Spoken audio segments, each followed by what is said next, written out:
Hello বন্ধুরা, technical PB সরকার চ্যানেলে আপনাদের সকলকে স্বাগত জানাই। আমি প্রতিনিয়ত আমার চ্যানেলে গ্যাসের নতুন নতুন আপডেটগুলো নিয়ে আসি। তেমনি আজও আমি আপনাদের জন্য এক বিরাট নতুন আপডেট নিয়ে এসেছি।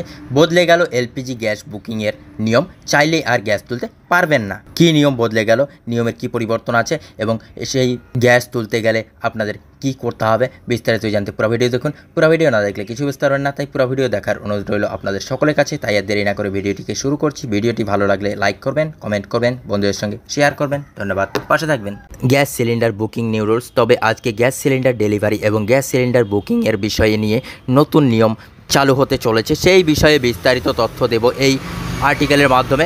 গ্যাস বুকিং এর যে নতুন নিয়ম চালু হতে চলেছে এই মাসের মধ্যেই আপনাকে সেই বিষয়ে এগুলি সম্পর্কে পুঙ্খানুপুঙ্খভাবে জেনে নিতে হবে, কারণ এই বিষয়গুলিকে যদি আপনি রপ্ত না করতে পারেন সেক্ষেত্রে গ্যাস বুকিং করতে পারবেন না। বেশ সমস্যার সম্মুখীন হতে হবে আপনাকে।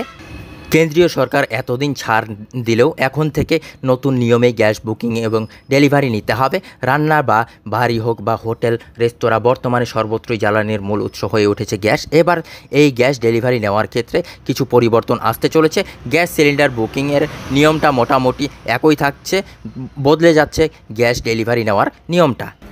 প্রথমে আপনাকে ডিলারের কাছে গিয়ে নিজের আধার কার্ড সহ যাবতীয় বায়োমেট্রিক তথ্য জমা দিতে হবে। গ্যাস সিলিন্ডার বুকিংয়ের নিয়ম আগের মতোই থাকছে। যেমন ধরুন, আপনি যেমন আগে নিজের ফোন বা ওয়েবসাইট বা ডিলারের কাছে গিয়ে গ্যাস যেমনভাবে বুকিং করতেন ওইভাবেই বুক করা যেতে পারছেন, কিন্তু নিয়ম বদলে যাচ্ছে ডেলিভারি নেওয়ার সময়। ডেলিভারি নেওয়ার সময় যার নামে গ্যাস থাকবে সেই ব্যক্তির বায়োমেট্রিক তথ্য যাচাই করে তবেই ডেলিভারি বয় গ্যাস ডেলিভারি দেবে।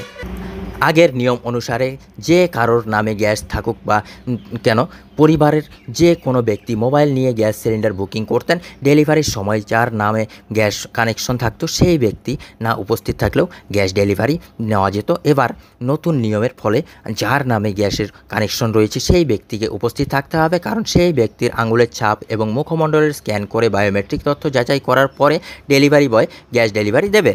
আর যদি বায়োমেট্রিক তথ্য না মেলে সেক্ষেত্রে ডেলিভারি পাওয়া যাবে না। পরিশেষে বলি, যাদের রান্নার গ্যাস কানেকশন রয়েছে তাদের এখনই আতঙ্কিত হওয়ার কিছু নেই। এই নিয়ম লাগু হতে চলেছে যাদের উজ্জ্বলা যোজনার গ্যাস কানেকশন আছে তাদের ক্ষেত্রে, অর্থাৎ ভারতবর্ষে 10 কোটি মহিলারা যে উজ্জ্বলা গ্যাস ব্যবহার করছেন তাদের এবার নতুন নিয়মে গ্যাস ডেলিভারি নিতে হবে। আর এই নতুন পদ্ধতি ও নিয়ম মেনেই সকলকে গ্যাস সিলিন্ডার বুকিং করতে হবে এবং নতুন নিয়ম সকলকে মেনে চলতে হবে। আর আপনারা এই সম্পর্কে এখন থেকেই প্রস্তুত হন এবং নিজেদের গ্যাস ডিলারদের কাছে গিয়ে আরও বিস্তারিত জেনে নিন, কারণ অনেকেই বাড়িতেই কর্তাদের নামে গ্যাস থাকে আর তারা কাজে চলে গেলে হয়তো এই গ্যাস পেতে সমস্যায় পড়তে হতে পারে।